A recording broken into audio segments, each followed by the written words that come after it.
The Millionaire CEO stopped traffic when he saw a little girl picking through trash. She had the same eyes as him. Today, this story isn't just about a chance encounter. It's about what happens when a woman who lost everything discovers she can still get back up. The Millionaire CEO stopped traffic when he saw a little girl picking through trash. She had the same eyes as him. And that's exactly how Andrew Carter's life turned upside down on an ordinary Tuesday. At 3:47 in the afternoon on Wilshire Boulevard in Los Angeles, Natalie Moore walked down the sidewalk pushing a shopping cart full of cans and plastic bottles. She stopped at each trash bin, searched through it efficiently, and moved on. By her side, Lily, her 7-year-old daughter, held a crushed can against her ear. "Mom, this one is sad." Sad? She wanted to become a sculpture, but she ended up becoming trash. Now she's singing a farewell song. And what is she singing? A song about a robot who wanted to be a ballerina, but everyone said robots don't dance. Lily made a dramatic pause. She danced anyway, and won the competition. Good girl, that can. The best. Lily placed the can in the cart with reverence and continued walking beside her mother. The traffic light at the corner was red. Next to them, an endless line of luxury cars gleamed under the California sun. Drivers looked at their phones, adjusted the air conditioning, pretended that mother and daughter didn't exist. Natalie was used to being invisible, until a black car stopped right beside them. The back door opened, and a man in a suit stepped out with a hurry that didn't make sense. "Mr. Carter," the driver called out. "The light is about to change." The man didn't hear. He crossed the distance to the sidewalk in 3 long strides and stopped a few feet from Natalie, staring directly at Lily. And then he froze. The eyes, they were the same eyes, the same color, the same intensity, the same focused expression he saw in the mirror every day. Andrew felt the ground disappear beneath his feet. Natalie noticed his gaze and immediately stepped in front of her daughter. "Is there a problem, sir?" He couldn't respond. His mind was short-circuiting, trying to process what he was seeing. Lily peeked out from behind her mother, curious. "Why do you have that look on your face? You look like you saw an alien." No. "Did you see an alien? Because if you did, I have a list of questions. Like, do you have schools? Do you eat pizza? Do you—" "Lily," Natalie interrupted gently. "What?" He's standing there looking at me like I'm a puzzle. "That's strange." Andrew finally found his voice. "Your eyes. What about my eyes? They're the same as mine." Lily tilted her head, studying his face with the seriousness of a scientist. "They really are." She seemed genuinely surprised. "Mom, look, his eyes are the same as mine. What a crazy coincidence." Natalie looked from one to the other and felt a chill run down her spine. The resemblance was undeniable. Before she could say anything, another door of the car opened. A woman stepped out. Flawless blonde hair, designer dress, sky-high heels, and an expression of irritation that could freeze volcanic lava. "Andrew, what are you doing? We have a reservation in 20 minutes. "Vanessa, wait, don't you see it?" "See what? A sidewalk? People? Garbage?" Her eyes, look at this girl's eyes. Vanessa cast a quick, impatient glance at Lily. "So what? Children have eyes. All of them do. Can we go now? They're the same as mine." "Andrew, for heaven's sake." Vanessa crossed her arms. "You're causing a scene because of a genetic coincidence? Millions of people have similar eyes. It doesn't mean anything." "But—" "Nothing, Andrew." Her voice cut like steel. "We're running late, people are filming, and you're standing in the middle of the sidewalk talking to—" She looked Natalie up and down. "Garbage collectors." The word came out loaded with contempt. Natalie felt her face grow warm, but she kept her composure. She had heard worse. "Look," she said, pulling the cart. "We don't want any trouble. We're leaving." "Wait." Andrew stepped forward. Vanessa grabbed his arm. "Andrew? No." "Is she your girlfriend?" Lily asked, pointing at Vanessa. "Fiancé," Andrew corrected automatically. "Oh." Lily studied Vanessa for a moment.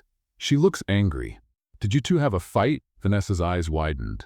"Excuse me?" "It's just that your forehead is all wrinkled.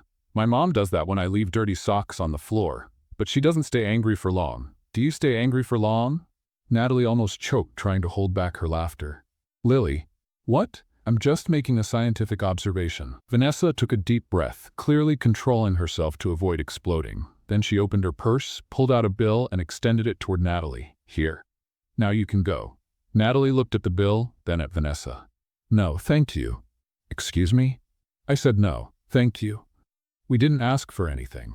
Vanessa looked visibly thrown off. It was obvious she wasn't used to hearing no. I'm offering, and I'm refusing. Natalie kept her voice calm but firm. Have a nice day. She held Lily's hand and began pushing the cart away. Miss, wait, Andrew called out. Natalie stopped but didn't turn around. What's her name? For a moment she considered not answering, but something in his voice, an unexpected sincerity, made her look over her shoulder. Natalie. Natalie Moore. I'm Andrew Carter. I know, your driver shouted it. Lily waved at Andrew. Bye, man with the same eyes. Good luck with the angry fiancé. And then the two of them left. The cart squeaking along the sidewalk. Andrew stood there, watching them disappear among the pedestrians. Andrew. Vanessa practically roared. The car. Now. He returned to the vehicle on autopilot. The driver took off immediately, and traffic finally started flowing again. Vanessa was fuming in the seat beside him. That was completely unnecessary. Completely. Do you have any idea how many people filmed that? This will be on the internet in an hour. CEO stops traffic to talk to garbage collector. Wonderful. Just wonderful. Andrew didn't respond. He was looking through the rear window trying to find Natalie and Lily in the crowd. The same eyes, the same expression. It didn't make sense, and yet he couldn't stop thinking about it. Are you listening to me? Vanessa asked, irritated. I am. And what? What was that, Andrew? Why did you get out of the car like that? He finally turned to face her. Didn't you see it, Vanessa? See what? A child with brown eyes? Half the world's population has brown eyes. They weren't just brown. They were nothing. Vanessa cut him off. You're tired, stressed, and seeing things that aren't there. Now, please, let's forget this bizarre episode and focus on dinner. We have investors to impress. Andrew nodded but said nothing more, because he knew he wasn't going to forget. He wasn't going to forget those eyes. He wasn't going to forget the girl who talked about sad cans and aliens. And he definitely wasn't going to forget the woman who refused money and looked at Vanessa as if she were irrelevant. Natalie Moore. The name kept spinning in his head like a song that won't go away. And without knowing it, Andrew Carter had just taken the first step toward something that would change everything.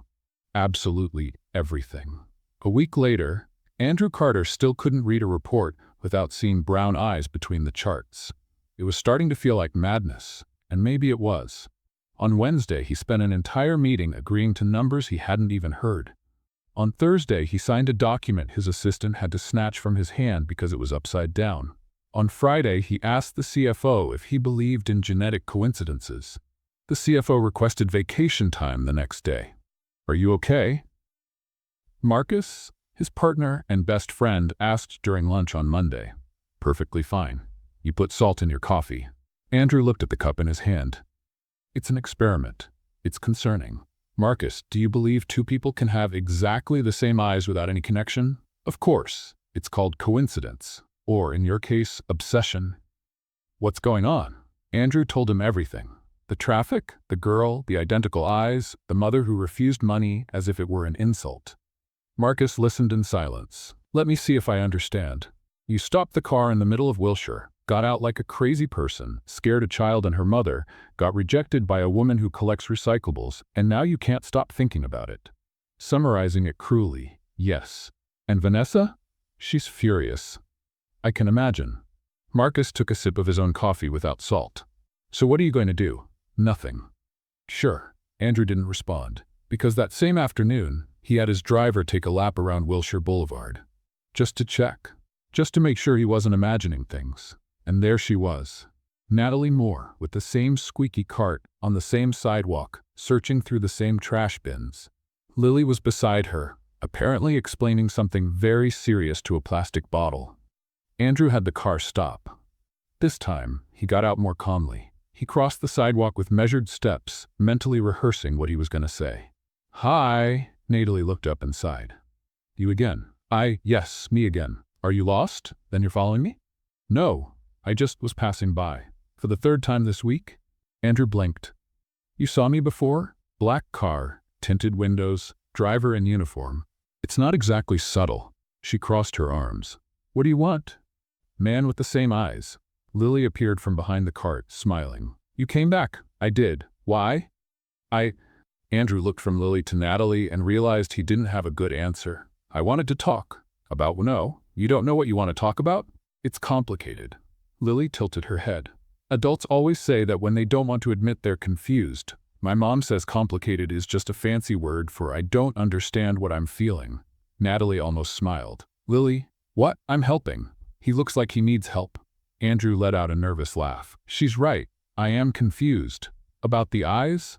Lily asked. Because I've already thought about it. I think we were twins in another life, but you were born first and aged faster. Does that make sense? Not really. That's okay. It was just a theory. I have several. Natalie observed Andrew for a moment. He didn't seem threatening. He seemed genuinely lost, like a man who had all the answers in the world except the one he really needed. Look, she said, softening her tone a little. I don't know what you want, but if it's pity or charity, you don't need to bother. It's not pity? Then it's curiosity? Maybe. Curiosity about what? My life? She gestured toward the cart. You're looking at it. Not about that, about you. Me? You refused the money. And? Nobody refuses money. I did. Why? Natalie stared at him with an intensity that made him swallow hard.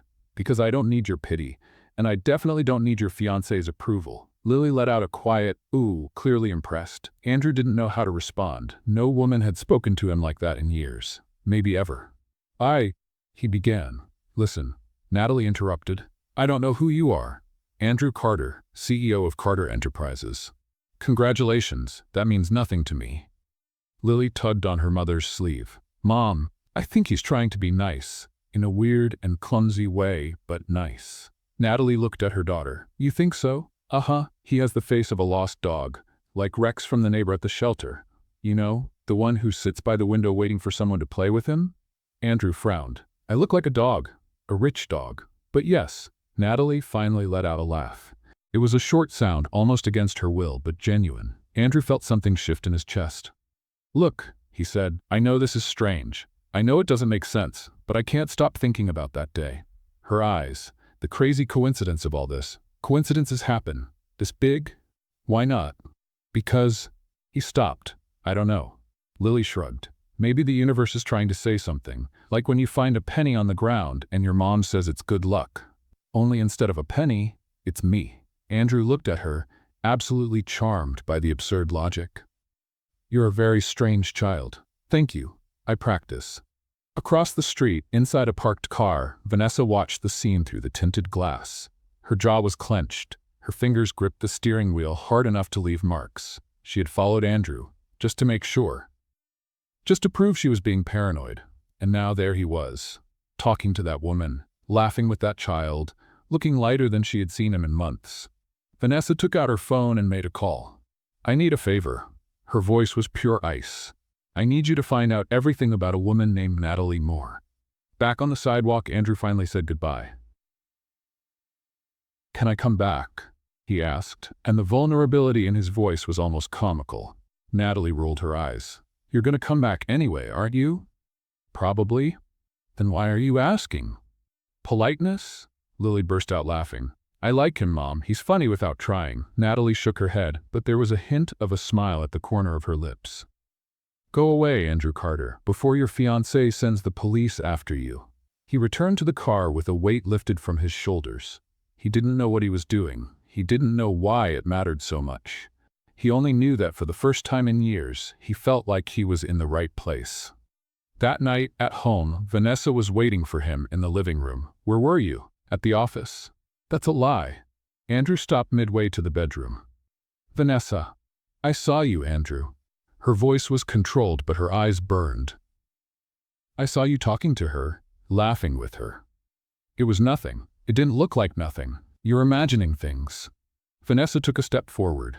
I know what I saw, and I'm going to find out exactly who this woman is. She walked past him toward the bedroom, leaving a trail of expensive perfume and silent threats. Andrew stood in the empty living room, and for the first time he wondered what exactly his fiancée was capable of. Vanessa had a plan, and Vanessa's plans were never good for anyone but herself. 3 days after the argument with Andrew, she parked her white convertible on Wilshire Boulevard with calculated care. Designer sunglasses, rehearsed smile, and a gift bag from an exclusive store. Natalie saw her approaching and felt her stomach sink. "Hello," Vanessa waved with exaggerated enthusiasm. "Remember me?" "Hard to forget. I came to apologize." Her smile was so artificial it could be sold at a home decor store. "I was rude the other day. The traffic, the stress, you know how it is." Natalie didn't know. She had never had a luxury car to get stressed inside of. "It's okay," she replied, cautious. "I brought a gift for your daughter. Where is the little one?" Lily appeared from behind the cart, holding a plastic bottle like it was a microphone. "I was rehearsing my acceptance speech for the World Recycling Award. But I can pause." "What do you want?" Vanessa blinked, clearly not used to children who spoke like that. "I brought this for you." She extended the bag.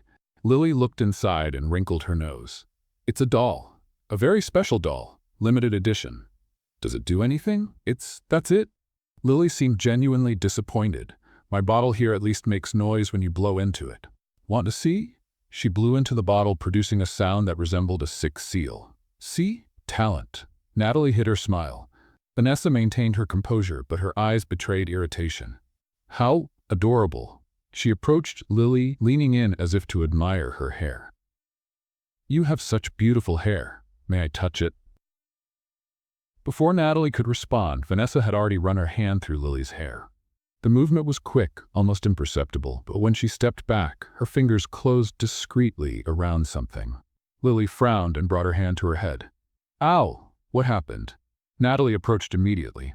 "I don't know. It felt like something pulled." Vanessa was already backing away, her smile still intact. "Must have been the wind. Well, I need to go. It was a pleasure seeing you again." She walked away before Natalie could process what had happened. Something was wrong. Natalie felt it deep in her stomach, but she couldn't identify what. "Mom, that lady is strange." "I know, sweetheart. Like really strange. Not funny strange like the man with the eyes. Weird strange." Natalie agreed in silence. In the car, Vanessa stored the strand of hair in a plastic envelope and smiled at her own reflection in the mirror. "Let's see who you really are, Natalie Moore." Meanwhile, on the other side of the city, Andrew was having an existential crisis in his office. "You want to hire her as what?" Marcus asked, almost choking on his coffee. "Housekeeper. Temporarily." "Andrew, you have a cleaning company on contract with 40 employees." "I know. And you want to hire a woman you met on the street a week ago?" "When you put it that way, it sounds strange." "Because it is strange." Andrew rubbed his face. "I feel responsible, Marcus. I caused a scene, drew attention to her, and now I can't stop thinking that I made her life harder." "Then donate to a charity. Make an anonymous contribution. Don't hire her to clean your house." "It's not just that." "Then what is it?" Andrew was silent for a moment. "I don't know. But I need to do something." Marcus sighed. "Vanessa is going to love this." "Vanessa doesn't need to know." "Oh sure, because secrets always work so well in relationships." That afternoon, Andrew went to Wilshire Boulevard for the 4th time. Natalie saw him arrive and rolled her eyes. "You again, proposal." "I have a proposal. The answer is no. It's not money, it's work." Natalie stopped. "Work?" "I need someone to organize my house, temporarily. A week, maybe 2. Fair pay, flexible hours, and your daughter can come along." "Why me?" "Because you need it, and because I want to help." "Charity. Opportunity." Natalie crossed her arms. "What's the difference?" "Charity is when you receive something without giving anything in return. Opportunity is when you work and get paid for it. I'm offering the second option." Lily tugged on her mother's sleeve.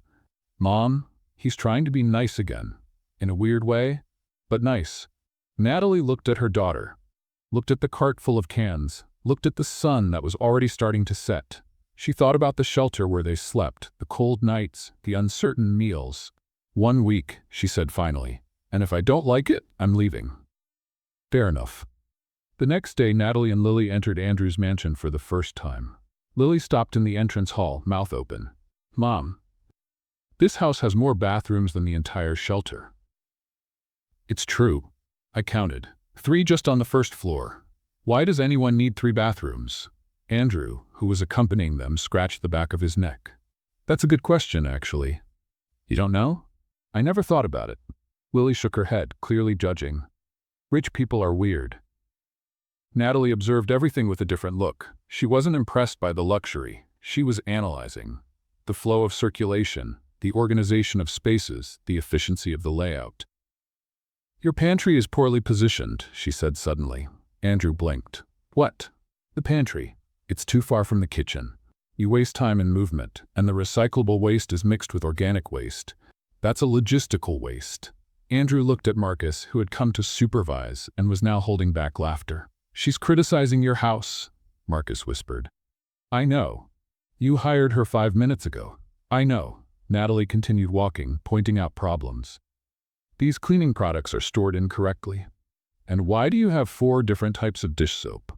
One does everything." Lily followed her, nodding her head like a little assistant. "My mom knows these things. She used to be important." Andrew looked at Natalie with renewed curiosity. "Important how?" Natalie stopped. For a moment something passed through her eyes. Something that looked like pain.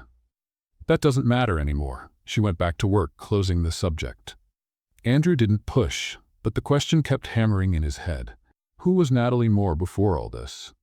That same night, on the other side of the city, an envelope arrived at a private laboratory. Inside it, a strand of brown hair and a form filled out with false information. Vanessa had paid extra for urgency. In 48 hours, she would have her answer. And none of them, not Andrew, not Natalie, not little Lily, had any idea what was coming. The envelope was on the coffee table when Andrew got home. White, discreet, no return address. The kind of envelope that screams "problem" in invisible letters. Andrew opened it without thinking. And what he saw inside made his world stop. A DNA test, with Lily Moore's name and his. Result, negative. He stood still for a long moment, holding the paper. He didn't feel surprise. He didn't feel relief. He had never believed he was that child's father. He had barely known her for 2 weeks. What he felt was something else. Indignation, pure and absolute. "You're home." Vanessa's voice came from the hallway. She approached with the naturalness of someone who had done nothing wrong, a glass of wine in her hand, a smile on her lips. Andrew held up the paper. "What is this?" Vanessa looked at the envelope and her smile wavered for just 1 second. "Ah, that. Yes, that. A DNA test, with my name. And the name of a 7-year-old child I met on the street." "Andrew, I can explain." "Can you?" He took a step forward. "Can you explain how you got genetic material from a child? Can you explain how you did a test without my consent? Can you explain in what universe this is acceptable?" Vanessa set the glass on the table with a theatrical sigh. "I did this for us, Andrew. For you. That woman appears out of nowhere with a child who has your eyes, and you just hire her to work in your house? Didn't you find that suspicious?" "I thought it was a coincidence." "A coincidence?" Vanessa laughed, but there was no humor in the sound. "No one has eyes that similar by coincidence. I needed to make sure she wasn't trying to run some kind of scheme. And you decided that by yourself. Someone needed to think clearly." Andrew shook his head slowly. "You pulled hair from a child. It was a strand. She didn't even notice." Vanessa rolled her eyes. Andrew felt his jaw lock. For a moment he was silent, looking at the woman he was planning to marry. The woman he thought he knew. "You don't understand, do you?" he said finally. "You don't understand what you did wrong.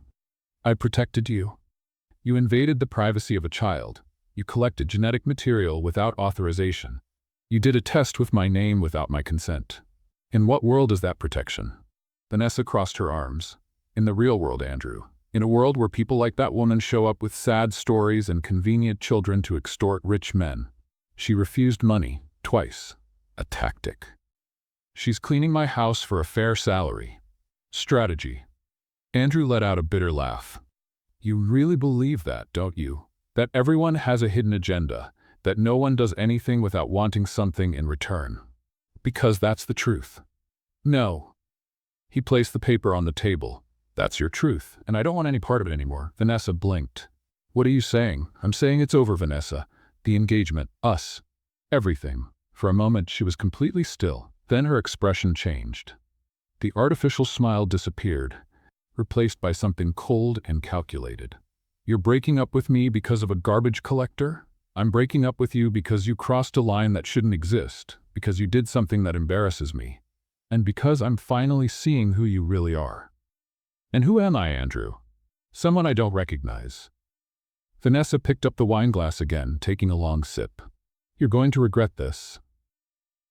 Maybe, but I'll regret it while sleeping well at night. Don't be so confident. She walked to the door, grabbing her purse on the way. You don't know what I'm capable of. After today, I think I have a good idea. Vanessa stopped at the door, looking over her shoulder.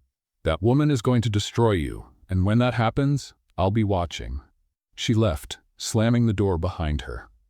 Andrew stood alone in the living room, the silence weighing like lead. He looked at the engagement ring still in the drawer, waiting to be returned.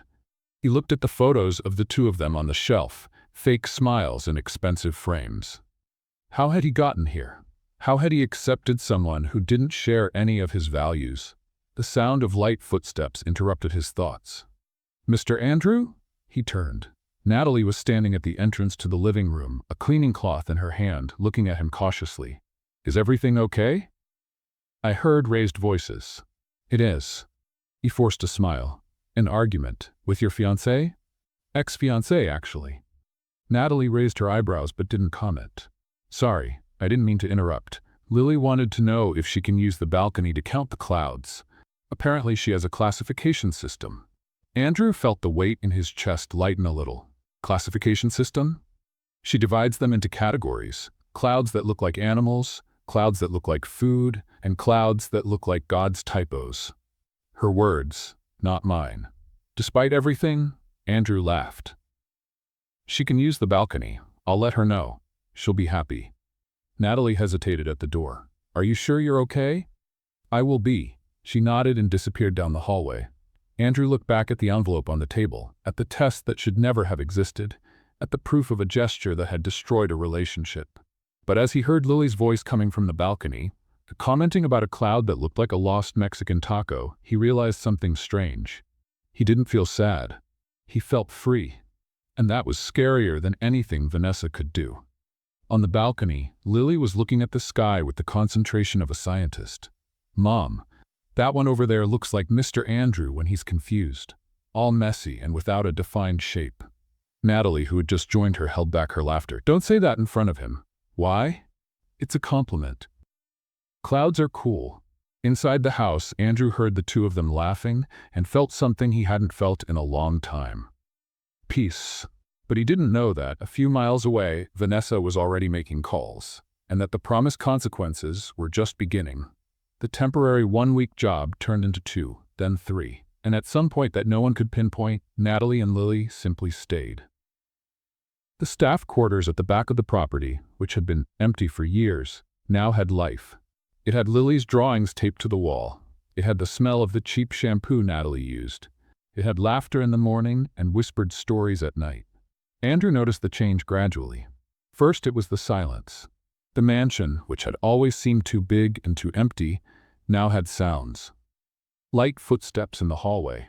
Lily's voice explaining crazy theories to the garden plants. The squeak of the cleaning cart that Natalie pushed with the same efficiency as always. Then it was the organization. Drawers he could never close now slid perfectly.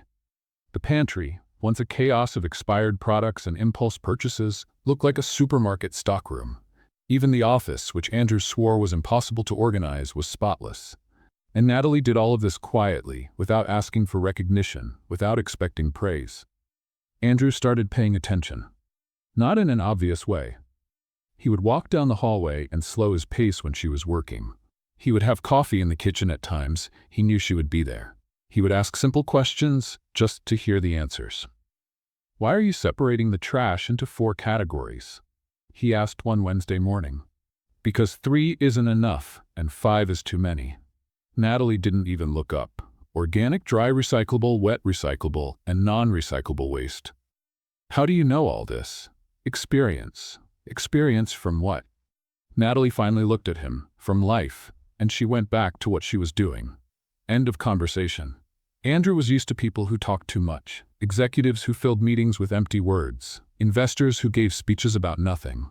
Vanessa, who turned any silence into a performance. Natalie was the opposite. Every word had weight. Every sentence had purpose. And her silences said more than most people could say in an hour. On Thursday, he decided to help. It was a disaster. No, not there, Natalie said, taking the box out of his hands for the 3rd time. Kitchen utensils go in the kitchen. Why are you taking them to the office? I thought that. You thought wrong. Lily, sitting on a stool with a notepad, wrote something down with a serious expression. Another mistake by Mr. Andrew. That makes, she counted on her fingers, 9 just today. Andrew looked at the girl. You're evaluating me? I'm supervising. Someone needs to. I'm the owner of the house. So what? My mom is the boss of organization. You're just the helper. A bad helper, but we work with what we have. Natalie hid her smile behind the box. Fine, Andrew said, crossing his arms. What can I do without messing up? Lily consulted her notepad. You can stand there in the corner without touching anything. That's not a task. It's the most important task. Andrew went to the corner, and he watched. Why are the spices in the front now? He asked after a few minutes. Because you use them every day. Almond flour, she pointed to the back, has been here for months without anyone touching it. Expired, by the way. How do you know it's been here for months? Accumulated dust and manufacturing date. Lily looked up from her notepad. My mom knows everything about these things. She used to be a boss. Andrew looked at Natalie. Boss? Natalie shot a warning look at her daughter. Lily. What? It's true. Some truths we keep to ourselves. The girl shrugged and went back to writing. Andrew didn't push, but the word kept hammering in his head. Boss. Boss of what? That woman is hiding something, Andrew said during lunch at the office with Marcus the next day. What woman? Natalie, the one working at my house. Marcus set down his fork. You're still thinking about her. It's not that. It's that her daughter let something slip yesterday. Said her mom used to be a boss. Boss of what? Exactly. She didn't want to talk about it. Cut the conversation short right away. So what? Maybe she was a store manager or something like that. No. Andrew shook his head. You'd have to see the way she works. She doesn't clean the house, Marcus. She optimizes, reorganizes, calculates. It's different. Different how? Like someone who has managed things much bigger than a pantry. Marcus raised an eyebrow. You're becoming obsessed. I'm not. Yes, you are. First the girl with the same eyes, now the mysterious mother. You have a pattern, you know that? Andrew didn't respond, because maybe Marcus was right. In the following days, something changed. Natalie became quieter, more distant. The smiles that escaped during Lily's jokes disappeared. An invisible wall rose between them. Andrew noticed it first in the looks from other employees. The housekeeper observed Natalie strangely. The gardener asked too many questions. Whispers stopped when she entered the rooms. Someone is talking about me, Natalie said on Wednesday without beating around the bush. How do you know? I know I've seen it before. She shrugged, but the tension in her shoulders was visible. I heard the housekeeper on the phone. Something about me being an opportunist. Being here out of self-interest. Andrew felt his jaw clench. Vanessa, I'll take care of it. You don't need to. Yes, I do. Mr. Andrew, her voice was firm. I've survived worse things than gossip. I don't need anyone to defend me. Lily looked up from her drawing. My mom is strong, like a willow tree. Bends but doesn't break. Andrew looked from one to the other. Okay, but if you change your mind, let me know. Natalie nodded and went back to work. The distance grew. She was still efficient. She still responded when asked. But there was something different. A protection. An old fear he couldn't name. On Friday, Andrew heard something that changed everything. He was walking down the hallway when the housekeeper's voice came from the kitchen. I don't know what you did to convince Mr. Carter, but it's obvious you're here to pull something. You came from the streets with your daughter and now you live on the property? Please. Andrew stopped. Natalie's voice came next. Calm and controlled. I'm not going to argue with you. I need to continue doing my job. Your job. The housekeeper laughed. You're nothing but a... Helena. Andrew's voice cut through the air. He walked into the kitchen. The housekeeper turned pale. Mr. Carter, I heard. He stared at her. Every word. You don't understand. You were spreading gossip that my ex-fiancé planted. You were treating an employee with disrespect. In my house. Helena opened her mouth, but no sound came out. You have two options, Andrew continued, his voice dangerously calm. Apologize now, or pack your things and leave. The silence lasted 5 seconds. Sorry, Helena murmured, without looking at Natalie. To her, looking at her. Helena raised her eyes, her face red. Sorry, Mrs. Moore. Natalie nodded once, expressionless. "You may go," Andrew said to the housekeeper. Helena almost ran out. Andrew stood there, his hands still tense. "You didn't have to do that," Natalie said quietly. "Yes, I did." "Why?" He looked at her. "Because no one deserves to be treated that way."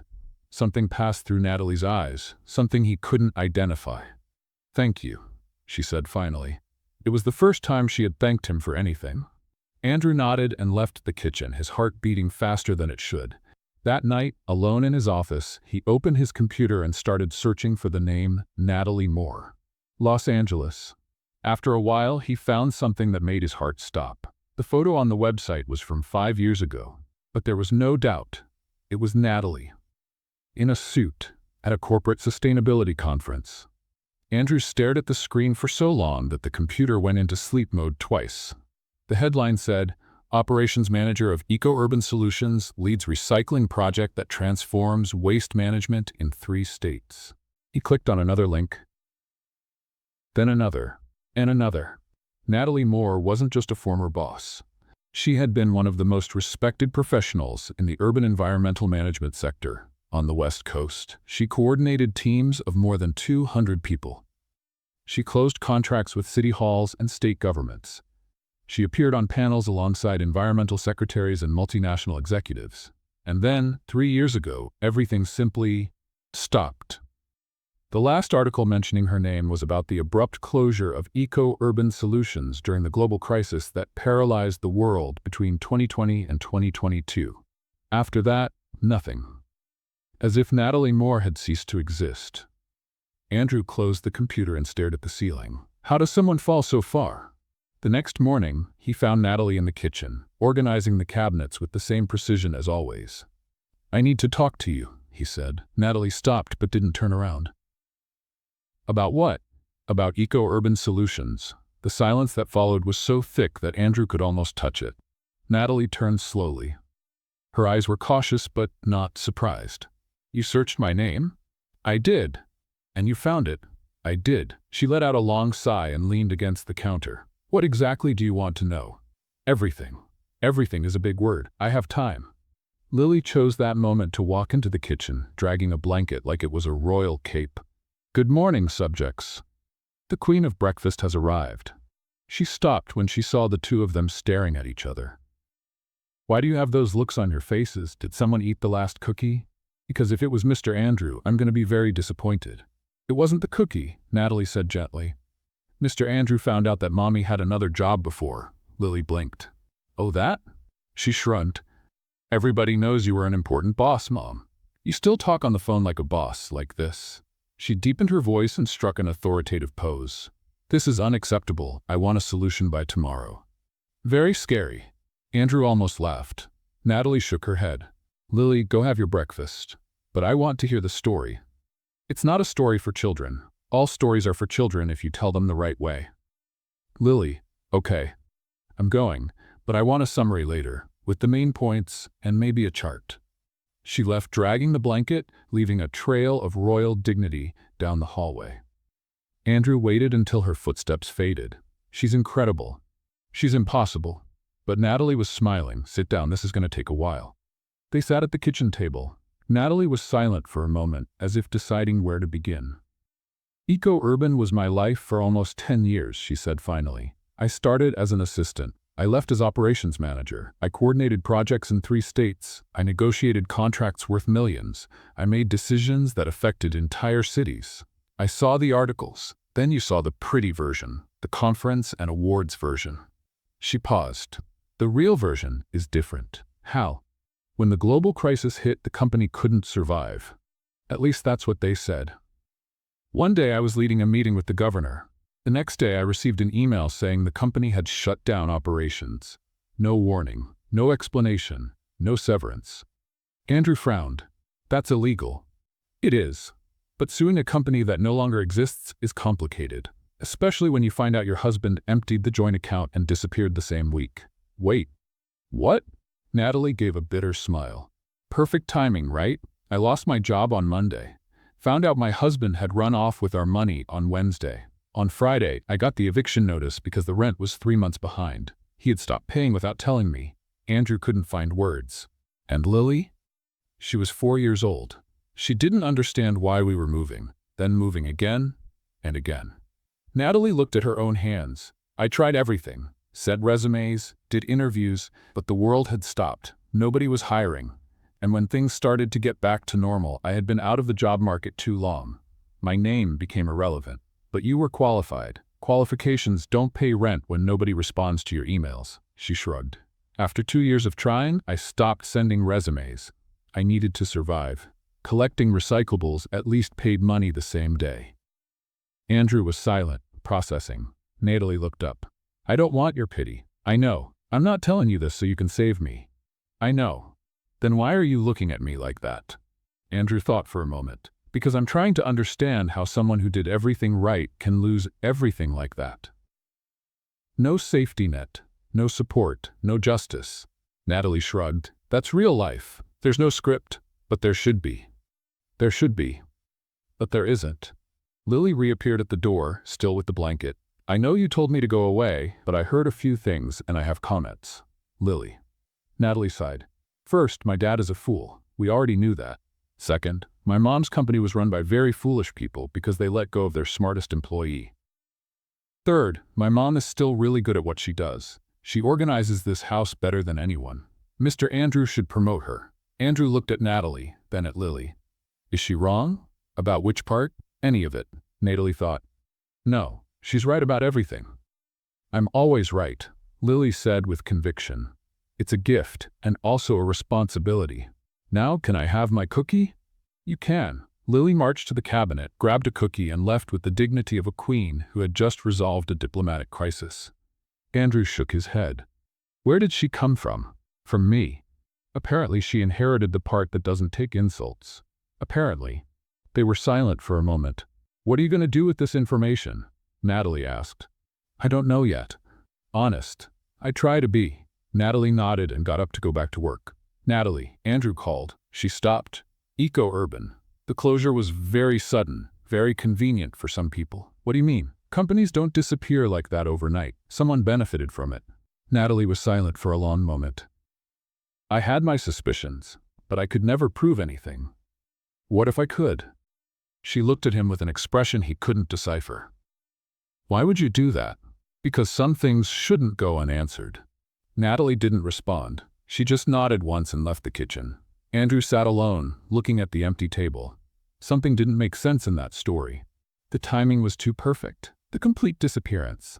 The way Natalie had been erased from the system. He opened his phone and sent a message to Marcus. I need a favor. Can you dig up information on a company called Eco-Urban Solutions? Closed in 2020. I want to know who benefited from it. The response came in seconds. Is this going to cause trouble? Andrew looked in the direction Natalie had gone. Probably. Then count me in. The mansion's garden had become Lily's official kingdom. Andrew watched from the balcony as she commanded an imaginary army of ants, giving orders with the seriousness of a veteran general. You, on the left flank, go get the leaves. You, on the right flank, protect the headquarters. And you, big ant, you're promoted to captain. Congratulations. Use that power wisely. He held back his laughter and looked back at the coffee in his hand. It had been a week since Natalie had told her story. A week since he had asked Marcus to investigate Eco-Urban. A week trying to understand how such a competent woman had fallen so far. And a week looking at Lily and thinking about the question no one had the courage to ask. Why did they look so much alike? The DNA test Vanessa had done was negative. He knew that. But science didn't explain the absurd coincidence of those identical eyes. Mr. Andrew. Lily ran up to the balcony, her braids bouncing. The ants requested time off. I told them they need authorization from management. Your management. Do you authorize it? Ants don't take time off. These ones do. They're progressive ants. Andrew sighed. Authorize. Great. I'll communicate the decision. She was already heading back to the garden when she suddenly stopped. Mr. Andrew? Yes? Why do we have the same face? The question came without warning, like a stone thrown into still water. Andrew choked on his coffee. What? Our face? Lily pointed at her own face, then at his. It's the same. Everyone notices. That annoying lady who was your ex-fiancé noticed. The garden man noticed. Even Helena noticed, and she doesn't notice anything. Natalie appeared at the balcony door, clearly having heard. Lily? It's true, Mom. You noticed too. I saw you looking. Natalie didn't deny it. Andrew set the cup on the table and looked at Lily with genuine curiosity. Do you really want to know? I do, because I've already ruled out the obvious theories. What theories? Time travel, cloning, and parallel universe. None of them make sense because you're too old to be my clone from the future. Too old? You're over 30 years old. That's practically a dinosaur. Lily, Natalie couldn't hold back her laughter. What? Dinosaurs are cool. It's a compliment. Andrew turned to Natalie. I know a geneticist, friend of Marcus. He could scientifically explain why this happens. Natalie frowned. You want to take my daughter to a doctor because of a coincidence? Not because of the coincidence. Because of curiosity. He pointed at Lily. She wants to know. I do too. And it would be interesting to have a real explanation instead of theories about cloning. Time travel too, Lily added. Don't forget time travel. Natalie crossed her arms. This is unnecessary. Probably. But when was the last time you did something unnecessary just because it was interesting? Natalie opened her mouth to respond but couldn't find an argument. Mom, Lily said with the patience of someone explaining something obvious. Knowledge is never unnecessary. You said that yourself when I asked why earthworms don't have legs. That was different. Why? Because… Natalie stopped. Fine, we'll go. Lily celebrated. I'm finally going to find out if his face copied mine or if I copied his. That's not how it worked, Andrew said. You don't know. You're not a scientist. She has a point, Natalie admitted. That's how, 3 days later, the three of them were sitting in Dr. Raymond Peters' office. The office was too white, too clean, and had that characteristic smell of places where people in lab coats ask uncomfortable questions. Lily was swinging her legs in the chair, clearly bored. This place looks like a laboratory from a science fiction movie. Where are the robots? There are no robots, Natalie said quietly. Then why is it so white? Excessive whiteness always means robots are aliens. Dr. Peters entered before anyone could respond.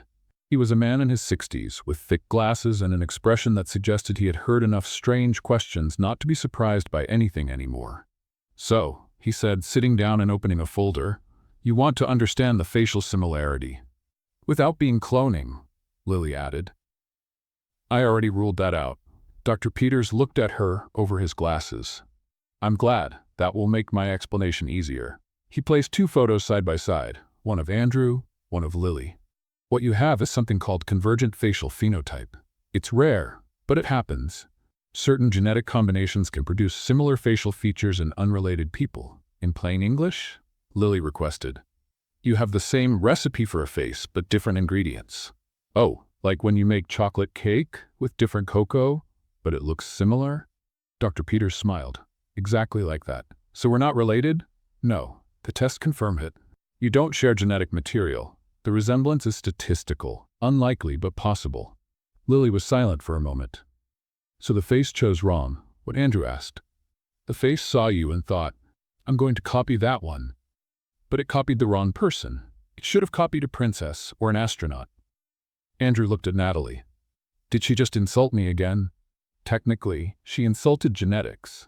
You were just collateral damage. Thanks, that helps a lot. Dr. Peters closed the folder, clearly finding the situation amusing. Any other questions? Yes. Lily raised her hand. Can I use his face to get free stuff, like Sam his daughter at fancy restaurants? Lily, Natalie and Andrew said together. It was just a research question. They left the office with a scientific explanation and Lily planning how to use her CEO face. Mom, can I change my face when I grow up? Faces don't work like that. They should. I'm gonna write a letter. Who's in charge of faces? Nobody's in charge of faces, Lily. That explains a lot. Andrew laughed, and for a moment, everything felt light. But the lightness didn't last long. That same night, Andrew's phone wouldn't stop buzzing. Marcus called first. Have you seen what Vanessa is posting? No. What?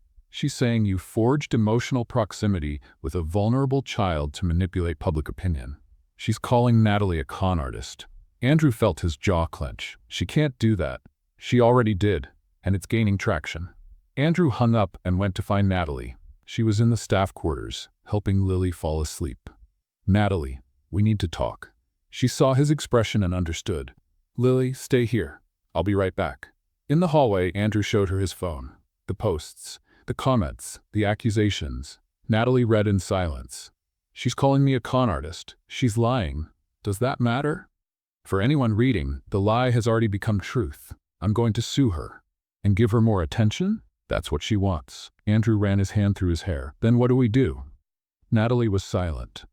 This isn't just about me, Andrew. She's attacking because she's scared. Scared of what? Of you discovering something. Natalie looked him in the eyes. You asked Marcus to investigate Eco-Urban, didn't you? I did. Then maybe Vanessa knows something that connects her to it. She's trying to discredit me before the truth comes out. Andrew felt a chill run down his spine. You think she's involved in the closure of your company? I don't know. But someone is scared, and scared people do desperate things. Andrew's phone buzzed. A message from Marcus. Found something. We need to talk, in person, tomorrow. Andrew showed it to Natalie. She read it and nodded. Looks like we're going to find out. Are you ready? Natalie looked toward the room where Lily was sleeping. I'm ready for the truth. Whatever it is.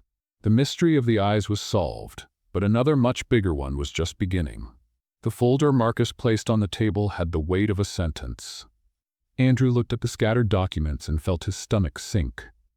This is worse than I imagined, Marcus said, crossing his arms. Vanessa isn't just posting gossip. She found out about Natalie's past and twisted everything. What do you mean? Marcus pushed a clipping from a celebrity blog toward him. The headline said, Former manager of $1 million company pretends to be garbage collector to conquer and manipulate Los Angeles CEO. Andrew read it twice to make sure he understood. Is this a joke? I wish it were. Marcus pointed to the text. She's saying Natalie never needed to collect recyclables, that it was all an act to get close to you, that she planned the encounter in traffic to seem vulnerable and win your sympathy. That's insane. Natalie lost everything in the crisis. She wasn't pretending. I know, you know, but look at the comments. Andrew looked. Professional con artist. Poor CEO fell for it completely. I'd bet the daughter is a child actress too. He felt his jaw lock. Vanessa turned Natalie's tragedy into ammunition. And it worked. The investors are nervous. The Henderson Group wants an emergency meeting. Whitmore and Associates is reevaluating the partnership. Because of gossip? Because of perception. In this world, perception is everything. You know that. Andrew was silent. What do you suggest? Professionally? Issue a statement. Deny everything. Put distance between you and Natalie until the dust settles. And personally? Marcus sighed. Personally, I think you should do what's right. But what's right isn't always what's smart. Andrew looked out the office window. I'm not going to throw her to the wolves, Marcus. I know. That's why I'm worried.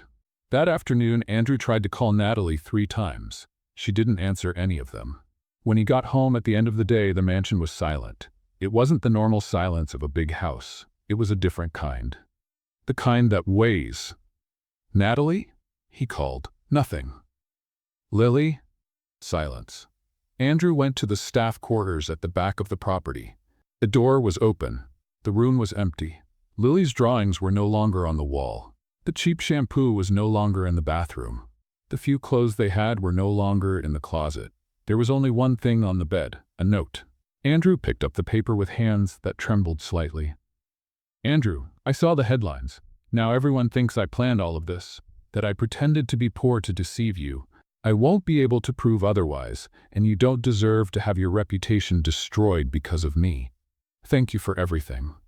Take care of Lily's progressive aunts, Natalie. Andrew read the note 3 times. Then he sat on the empty bed and stared at nothing.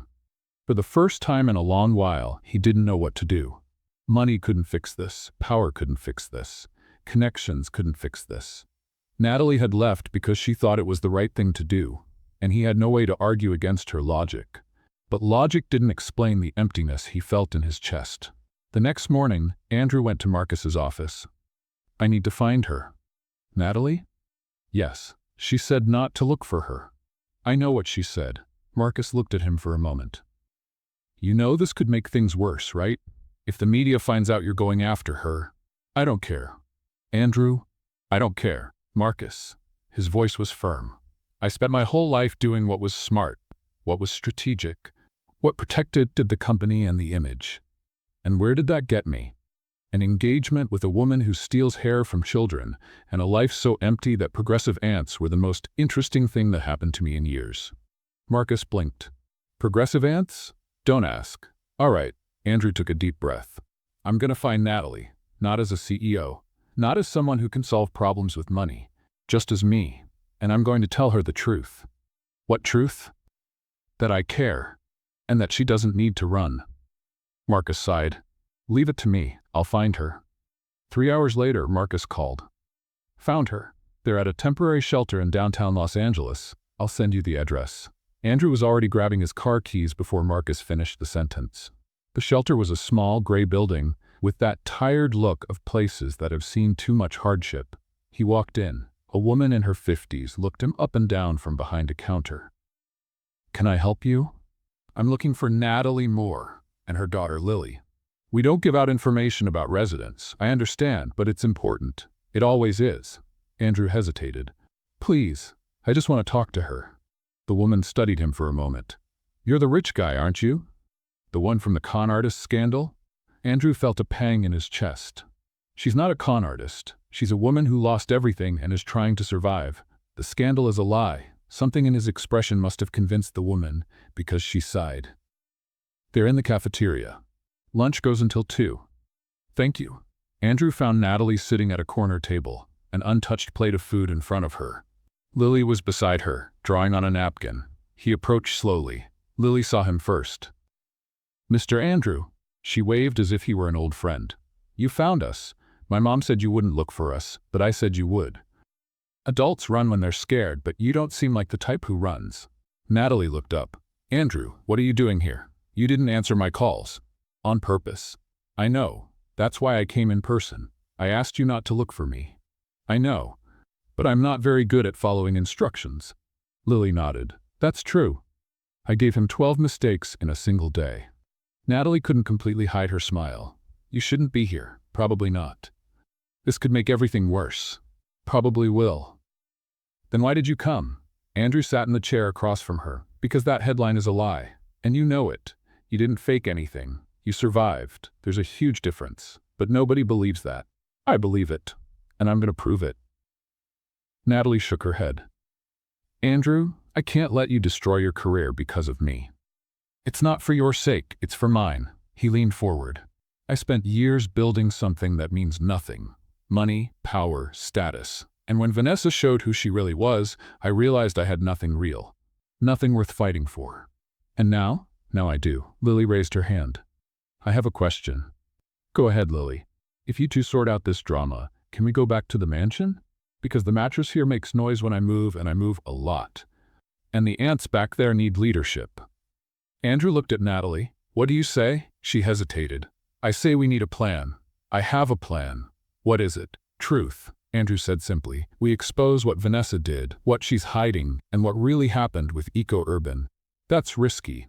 I know, but it's the only way to get out of this with integrity. Natalie looked at Lily, then at Andrew. Okay, let's try. Lily celebrated. Does that mean I'm going back to supervising the ants? It does. Excellent. They must be completely disorganized without me. Andrew and Natalie exchanged a look.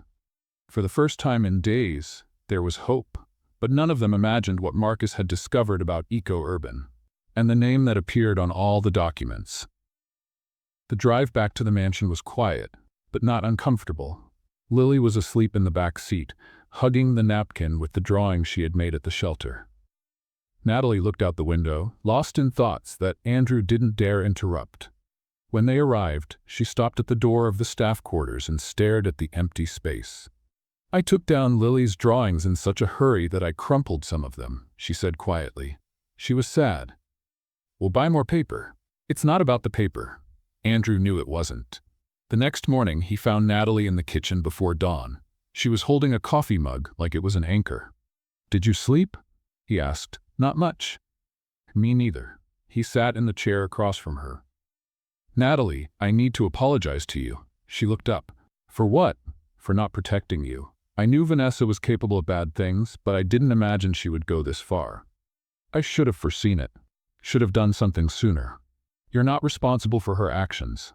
But I am responsible for bringing you into the middle of this mess. Natalie was silent for a moment. You didn't bring me. I chose to stay. Even so, nothing. She set the mug on the table. I'm an adult, Andrew. I made my decisions, some good, some not so much, but they were mine. Andrew nodded. All right, then let me tell you something that might be a good decision. I'm listening. I have a friend, Daniel Harris. We met in college and lost touch for years. He's the director of an independent environmental foundation called Green Path Initiative. Natalie frowned. I know Green Path. They do urban recycling projects in low-income communities. Exactly. Andrew took his phone from his pocket. I called him last night, told him your story. Not Vanessa's version, the real version. You told my story to a stranger? To a friend.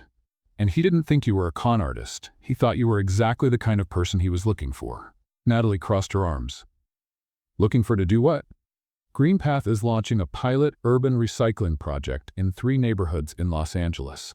They need someone to lead it. Someone with experience in waste management, urban logistics, and team coordination. And he thought of me? He researched your name, found the same articles I found, saw your resume at EcoUrban, and called me back asking why a professional of that level was out of the job market. Natalie was silent. I didn't share the details, Andrew continued. I just said you had been through difficulties during the crisis and were looking to start over. He wants to meet you. Is this charity? No. This is a job opportunity, with salary, benefits, and full autonomy. You'd report directly to the foundation's board, not to me. And you? What's your role in this? None. Carter Enterprises has no relationship with Green Path. I just made the connection. Natalie studied him for a long moment. Why are you doing this? Because you deserve a chance to go back to doing what you know how to do, and because I believe you're the right person for this project. What if I refuse? Then you refuse. No hard feelings. No consequences. And if I accept, then you accept, and you show everyone that Vanessa's headline was a lie. Natalie uncrossed her arms. I have conditions. What are they? First, I won't be a ghost employee. If I lead this project, I lead it for real, with actual decision-making power. Fair. Second, I don't want unnecessary public exposure. No interviews, photos, or anything that can be used against me or against you. Agreed. Third, if at any point I feel like I'm being used as a tool to improve someone's image, I'm out. No discussion. Natalie hesitated. Fourth, can I stay here until I receive my first paycheck? As soon as I do, I'll rent a small apartment for me and Lily. We need to start over the right way. Andrew blinked. You don't have to leave. Yes, I do. I can't depend on you forever. It's not dependence. It's what? Andrew stopped. He didn't have a good answer. All right, he said finally. You can stay as long as you need. No deadline. With a deadline. First paycheck. Natalie. First paycheck, Andrew. That's my condition. He sighed. All right, first paycheck. Thank you. They were silent for a moment. Mom, Lily's voice broke the tension. She appeared at the kitchen door, her hair an epic mess and her eyes still sleepy. Why are you awake so early? The sun hasn't even finished rising. That's against the rules of nature.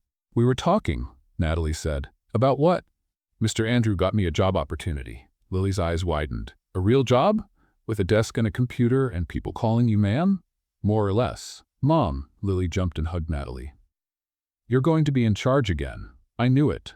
I told the ants you were going to be a boss again. Andrew smiled. You told the ants? Of course. They need to know the news. They're part of the family now. Lily turned to him. You did this? I just made the call. Your mom did the rest. But you helped. A little. Lily studied him with that intensity only 7-year-olds can have. You're nice.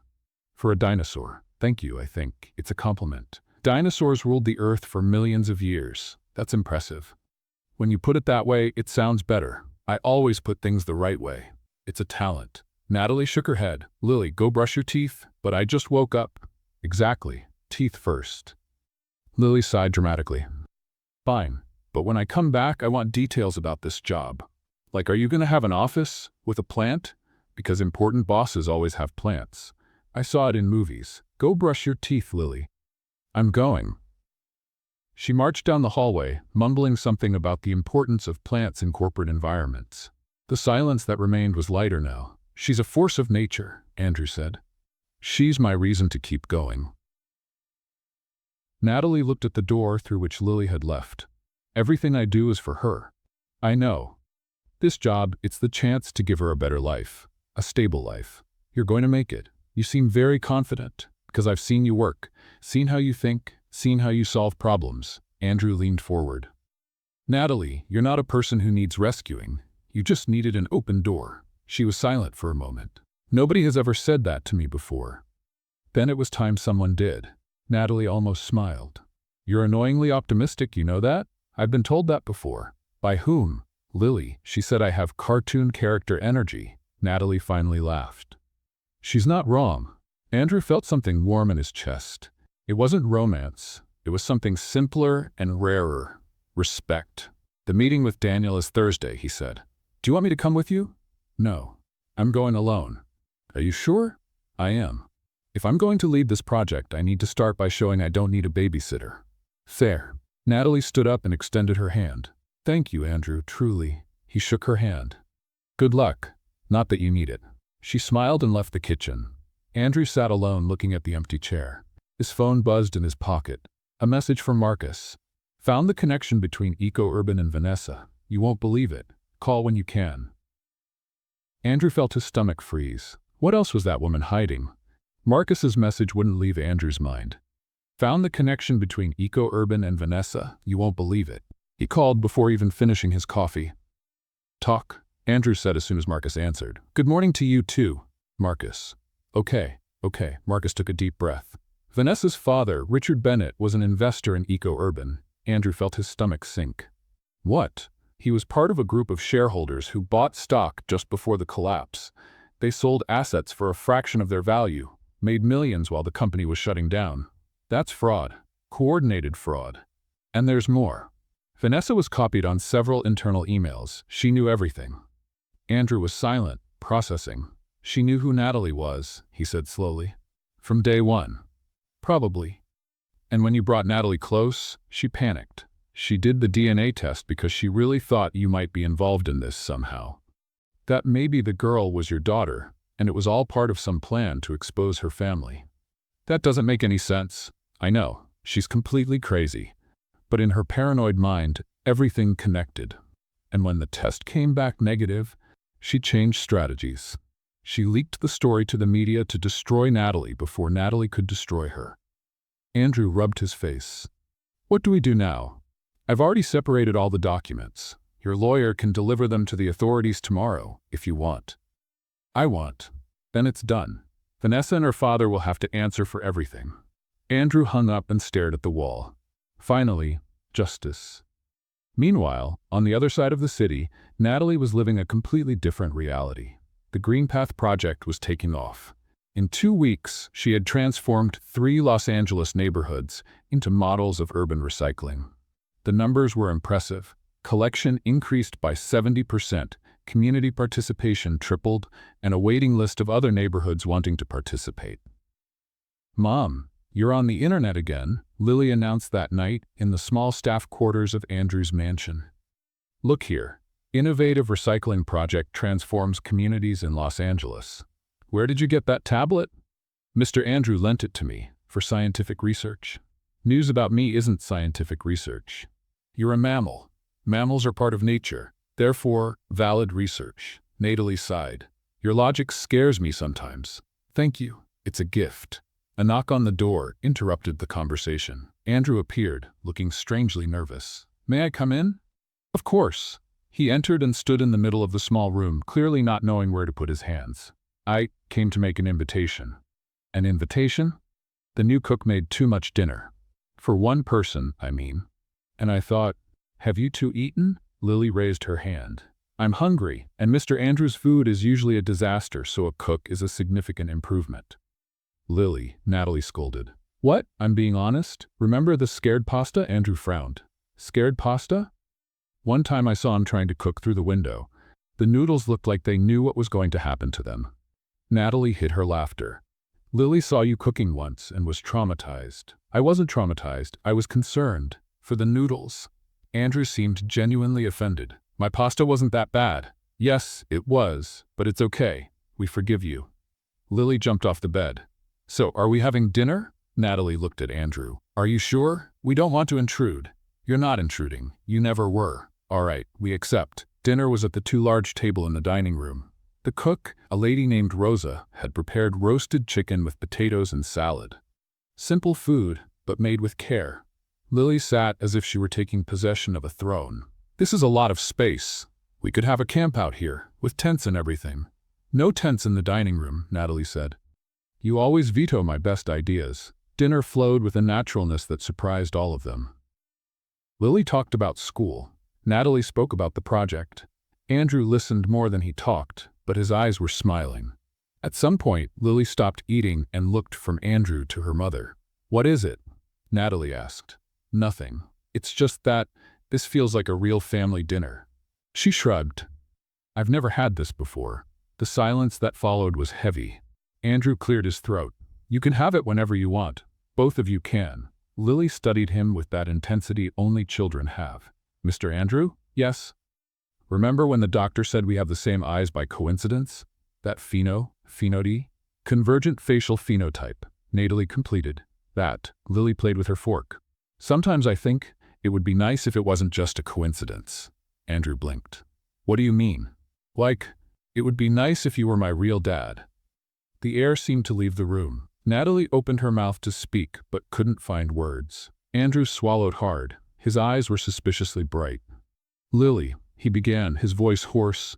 I know that's not how it works, she continued quickly. I know family is about genetics and stuff, but you take care of us. You make us feel safe. And you look at my mom the way dads in movies look at moms. She shrugged again. So maybe it doesn't matter if it's a coincidence or not. Maybe what matters is that you're here. The silence lasted an eternity. Natalie felt her heart beating so hard she was sure everyone could hear it. Andrew slowly stood up, walked around the table, and knelt beside Lily's chair. I'm not your father, he said quietly. But if you'll let me, I can try to be the closest thing to it. Lily looked at him for a long moment. Do you promise not to go away? I promise. And do you promise not to make my mom cry? The sad kind, I mean. Happy crying is allowed. I promise. And do you promise to never cook pasta again? Andrew laughed, despite the tears that threatened to fall. That I can promise for sure. Lily smiled and hugged him. Andrew closed his eyes and hugged her back. Natalie watched the scene with her hand over her mouth, tears silently streaming down her face. When Lily finally let go of Andrew, she looked at her mother. Mom, you're crying. These are happy tears, sweetheart. Oh, then that's allowed. Lily went back to eating as if nothing extraordinary had happened. Did Rosa make dessert? Andrew returned to his chair, but something had changed. The air was lighter, the table seemed less big, and the three of them seemed finally like a family. Rosa appeared with chocolate pudding. Is this real pudding? Lily asked. Made by someone who knows how to cook, Rosa made it, Andrew confirmed. Oh, then it's safe. No offense, Mr. Andrew. None taken. After dessert, Lily started yawning. Time for bed, Natalie said. But I'm not tired. You yawned 3 times. Those were yawns of satisfaction. Bed. Now. Lily sighed but got up. Good night, Mr. Andrew. She stopped. Can I just call you Andrew? Mr. is too formal for an almost dad. Andrew smiled. You can. Cool. Good night, Andrew. She tested the name and seemed satisfied. Yeah, that sounds better. She walked down the hallway. Natalie stayed behind. Sorry about that, she said. Lily sometimes says things. Don't apologize. Andrew looked her in the eyes. That was the best thing anyone has ever said to me. Natalie felt her face grow warm. She really likes you. It's mutual. He hesitated. Both of you. The moment lasted a second longer than it should have. Good night, Andrew. Good night, Natalie. She left, and Andrew sat alone in the room. But for the first time in a long while, he didn't feel alone. The next morning, the documents about Eco-Urban were delivered to the authorities. Within 48 hours, Vanessa and her father were called in for questioning. The scandal she had tried so hard to avoid finally arrived. But Andrew barely thought about it. His mind was somewhere else, at a dinner table, on a promise, on a family that was starting to form. 1 month. 30 days since Natalie Moore had returned to doing what she was born to do. And what a month it had been. The Green Path Project wasn't just working, it was flourishing. What started in 3 neighborhoods was now spreading to 7. The numbers Natalie presented in meetings made veteran directors' eyes widen. The waiting list of communities wanting to participate grew every week. But the biggest victory of that month wasn't in the reports. It was on Lily's face that Friday afternoon. "Mom, Sophie invited me to sleep over at her house," Lily announced as soon as Natalie got home from work. "There's going to be a sleepover, with popcorn and movies and everything." Natalie felt her heart squeeze in a good way. "Sophie? The girl from your class?" "Yes, we sit together at lunch every day. She said I'm the funniest person she knows, and she knows a lot of people." Lily was practically bouncing. "Can I go, Mom? Please? Please? Please?" Natalie looked at her daughter, at the bright eyes, at the smile that didn't fit on her face. Lily had never been invited to a sleepover. She had never had real friends. In the shelters, the other kids came and went too quickly to form bonds. On the street, there was no time for friendships. But now, with a permanent school and a stable life, everything was changing. "Of course you can, sweetheart." Lily screamed so loud the neighbors probably heard. "Thank you, Mom. You're the best mom in the world. I'm going to pack my bag." She ran down the hallway, and Natalie stood there, smiling like she hadn't smiled in years. An hour later, the two of them were at the door of a simple house in a quiet neighborhood. Sophie's mother, a friendly woman named Karen, welcomed Lily with a hug. "She'll be fine," Karen promised. "The girls are already setting up the movie session in the bedroom." "Mom," Lily tugged on Natalie's sleeve, "everything's going to be okay. Don't be sad without me. I know it's hard, but you're strong. Like a willow, remember?" Natalie laughed and bent down to hug her daughter. "I'll survive. I know you will." Lily stepped back and looked at her seriously. "And if you get too lonely, talk to Andrew. He seems like he needs company sometimes, too." "Lily." "What?" "I'm just making a suggestion. Adults need friends, too." Natalie shook her head. "Go on. Have fun." "I will. Bye, Mom. I love you." "I love you, too." Lily disappeared inside the house and Natalie went back to the car. On the way to the mansion, she realized something strange. It was the first night in 7 years that she would spend without Lily. The first night alone. And there was a conversation she couldn't put off any longer. When she arrived at the mansion, the house was quiet. Rosa had left dinner ready and gone home. The lights in Andrew's office were on. Natalie climbed the stairs slowly, her heart beating harder with each step. The office door was partially open. She knocked lightly. "Come in." Andrew's voice came from inside. He was sitting behind the desk, the laptop open, a pile of documents beside him. When he saw Natalie, he closed the screen immediately. "Hey, where's Lily?" "Sleepover. At a friend from school's house." Andrew smiled. "Really? That's great." "It is." Natalie entered the office and closed the door behind her. She's never had this before. Friends, parties, a normal life. She deserves it. She does. Natalie stood in the middle of the office, not knowing how to begin. Andrew noticed. "What is it? I need to talk to you about something." "Have a seat." She sat in the chair in front of his desk. The words she had rehearsed all day suddenly seemed impossible to say. "My paycheck came through today." Andrew smiled. "Congratulations. You deserve every penny." "Thank you." She took a deep breath. "Do you remember our agreement?" His smile slowly faded. "Agreement?" "I said I would stay here until my first paycheck. Then I'd rent an apartment for me and Lily, so we could start over the right way." The silence that followed filled the entire office. Andrew leaned back in his chair, his eyes fixed on her. "I remember. I found a place. It's small, but it's close to Lily's school and the Greenpath office. It'll work for us." "When?" "Next week, if that's okay with you." Andrew didn't respond. He slowly stood up and went to the window, his back to her. The afternoon sun came through the curtains, drawing shadows on the floor. "What if it's not?" he asked, his voice low. Natalie blinked. "What do you mean?" He turned to face her. "What if it's not okay?" "Andrew, we had an agreement." "I know what we had." He took a step toward her. "But this last month changed things, at least for me." Natalie felt her heart speed up. "Changed how?" "This house doesn't feel empty anymore, Natalie. For the first time in years, I wake up and have a reason to get out of bed that isn't work. I have someone waiting at breakfast. I have Lily telling me about the progressive ants and you reorganizing my entire life without asking permission. I asked permission to reorganize the pantry. You informed me. That's different." Despite everything, Natalie almost smiled. "Andrew? I don't want you to go." The words hung suspended in the air between them. Natalie stood up from the chair. "Are you asking me to stay?" "I'm asking you to consider it." He took another step closer. I know you want independence. I know you spent 3 years proving you don't need anyone, and I admire that more than you can imagine. But maybe needing someone isn't weakness. Maybe it's just being human. Natalie felt her eyes sting. I'm scared. Of what? Of trusting someone again. She looked away. My ex-husband promised he would love me forever. Promised he would take care of me and Lily, and when I needed him most, he disappeared. Took our money and left me alone with a 4-year-old. I'm not him, I know. But her voice faltered.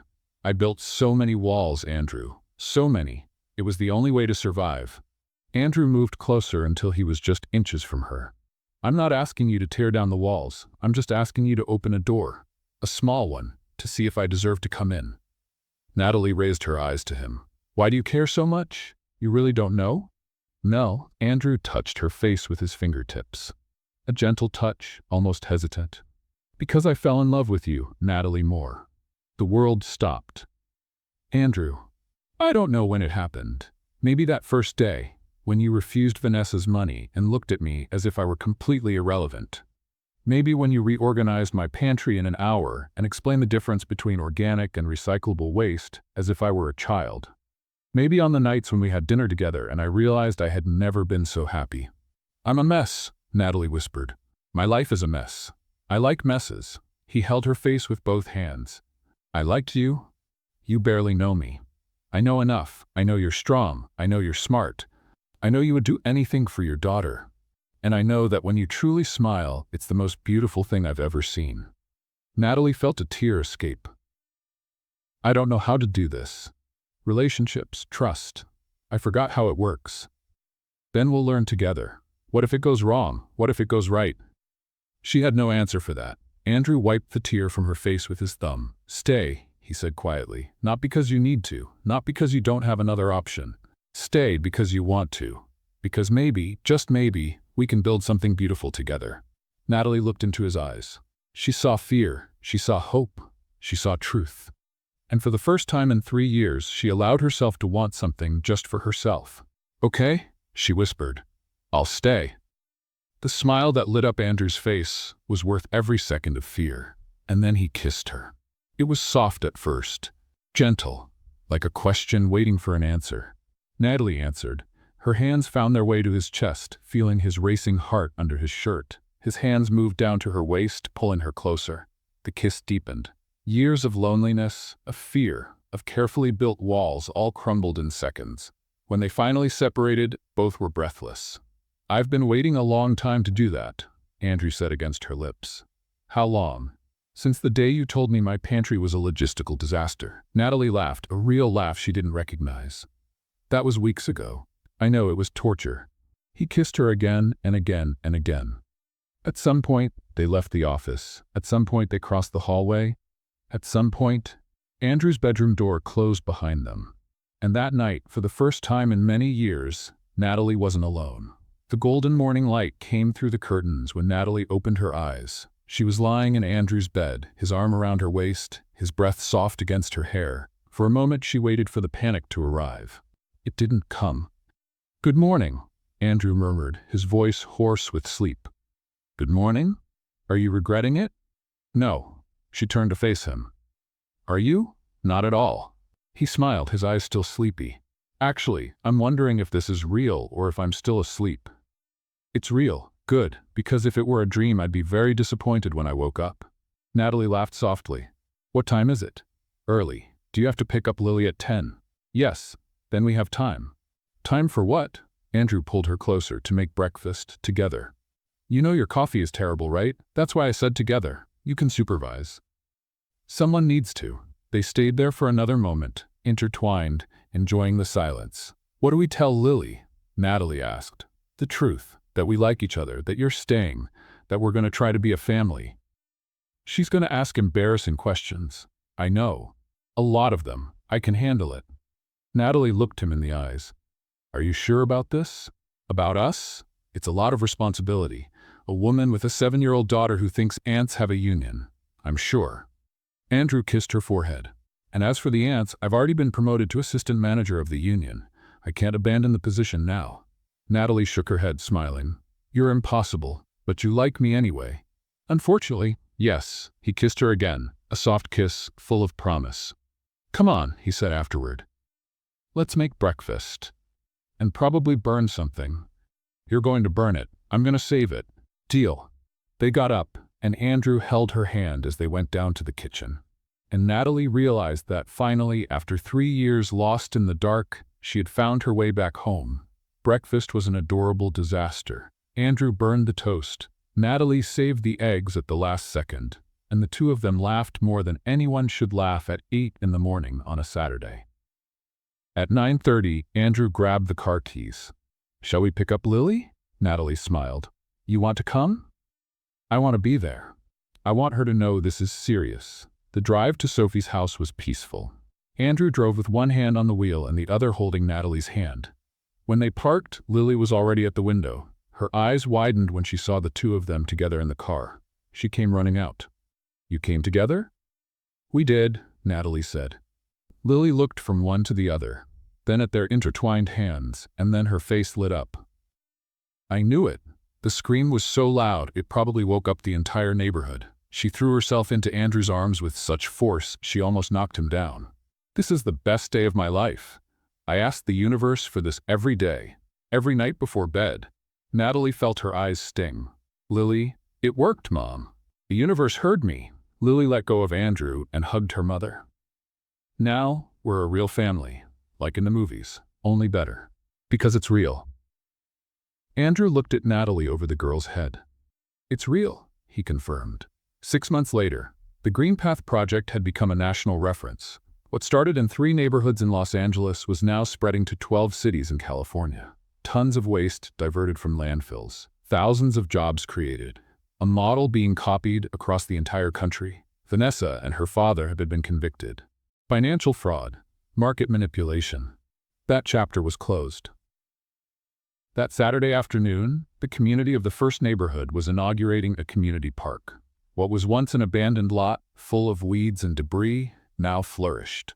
Community gardens occupied the corners, with tomatoes, lettuce, and herbs planted by the residents themselves. Colorful collection points dotted the space, each one identified with drawings made by neighborhood children. Benches made of recycled wood formed circles under the newly planted trees, and in the center of it all, a mural, 3 meters tall, painted by dozens of hands. Vibrant colors told the story of the neighborhood, the before and after, the transformation, the hope. In the center of the mural, a phrase, recycling is giving a second chance, to waste and to ourselves. Natalie stood before it for a long moment, unable to speak. The community chose the phrase, said the local coordinator, a man who a year ago was picking up cardboard on the streets. They said it represents what you did for all of us. Before Natalie could respond, residents began to approach. Donna Marta came first. 72 years old, calloused hands, shining eyes. My granddaughter works at the collection point now, she said, holding Natalie's hands. First time she has an official job. First time she wakes up happy to work. You made that happen. It wasn't just me, Donna Marta. It was everyone together. But you started it. You believed when no one else did. A young man approached next. Natalie recognized him. Carlos. 8 months ago, she found him collecting cans on the same avenue where she used to work. Mrs. Natalie, he said, his voice choked. I was just like you, collector, slept in a shelter, thought my life would never change. And now? Now I coordinate 3 collection points. I have an apartment. I'm taking technical courses at night. He smiled. My mother cried for an entire week when she saw my first paycheck. You achieved this, Carlos, not me. You gave me the chance. I did the rest. But without the chance, there was no rest. A girl of about 10 tugged at the hem of Natalie's blouse. Lady, is it true you used to collect cans like my dad? Natalie bent down to her level. It's true. And now you're a boss? Now I'm a boss, the girl smiled. My dad said if you made it, he can too. He started studying again because of you. Natalie felt her eyes sting for the 10th time that afternoon. The stories kept coming. A single mother who got a job and left the shelter. An elderly man who now taught children how to separate recyclables. A teenager who dreamed of studying environmental engineering after learning about the project. Each face, a life transformed. Each story, proof that second chances exist. A few meters away, sitting on a bench made of recycled wood, Andrew and Lily watched everything. The sun was beginning to set, painting the sky orange and pink. The golden light bathed the park, the people, the mural. "My mom is incredible," Lily said quietly. "She is. She helped all these people. She did. And to think a year ago we were on the streets." Lily swung her legs. "Life is really strange, isn't it?" "It is, but sometimes strange in a good way." "Yeah, in a very good way." Natalie said goodbye to the last resident and walked over to them. Her eyes were red, but her smile was the biggest Andrew had ever seen. He stood up and took her hand. Natalie looked at him, then at Lily. She extended her other hand to her daughter. Lily intertwined her fingers with her mother's. The three of them stood there for a moment, connected, complete. "Mommy?" "Yes, sweetheart. We're happy, aren't we?" Natalie looked at her daughter, at the eyes that were the same as Andrew's because of an absurd coincidence of the universe, at the smile that had survived shelters, sidewalks, and cans. Then she looked at Andrew, at the man who stopped traffic, who saw beyond appearances, who chose to stay. And finally she looked around, at the park that was born from a dream, at the people who got a second chance, at the mural that told a story of starting over. "Yes, my daughter." Her voice came out choked but firm. "Very happy." Lily squeezed her mother's hand. "Good. That's all I wanted." The three of them walked together to the car. Andrew opened the door for Natalie. Lily got in the back seat, already chattering about what flavor of pizza they should order. The engine started. The car pulled away slowly. Through the rearview mirror, Natalie saw the mural getting smaller, the park lights coming on, the residents returning to their homes. A new life, a new chance, a new family. Not by blood, not by obligation, by choice. And as the sun disappeared on the Los Angeles horizon, Natalie Moore finally understood that some endings aren't really endings at all. They're just the beginning of something new. This story shows that losing everything doesn't mean losing yourself, and that the right encounters happen when we're ready to start over. If you felt that too, leave in the comments the rating you would give. And if you believe that everyone needs someone who sees value even in the most difficult moments, subscribe to our channel.